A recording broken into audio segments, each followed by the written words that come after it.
40 nasi goreng guys nih. Orderan fiktif kali ini. Sedih, driver ojol dapat orderan fiktif 40 bungkus nasi goreng. Warganet sebut sumpah tega banget. Menjadi ojek online bukan pekerjaan yang mudah karena banyak sekali rintangannya.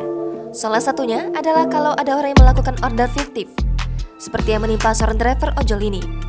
Driver ojol tersebut mendadak viral setelah dirinya mendapat orderan fiktif 40 bungkus nasi goreng.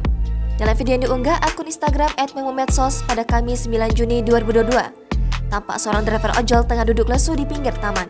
Dia tampak sibuk menelpon orang yang memesan 40 bungkus nasi goreng. Sementara di kiri dan kanan driver itu, terdapat banyak bungkusan nasi goreng yang sudah dibelinya. Dikatakan setelah orderan datang, orang yang memesan nasi goreng tersebut sulit dihubungi. Gua nggak tahu dah. Kita teleponin nih, dia juga lagi berusaha nelponin tuh, tapi nggak diangkat-angkat. Gue juga udah telepon pakai telepon biasa, nggak diangkat-angkat. Nih kurang ajar emang nih. Perempuan itu juga mengatakan dirinya ikut membantu driver ojol tersebut untuk menghubungi customer yang memesan 40 bungkus nasi goreng. Sontak saja, kemalangan driver ojol tersebut mematik rasa amarah serta simpati warganet.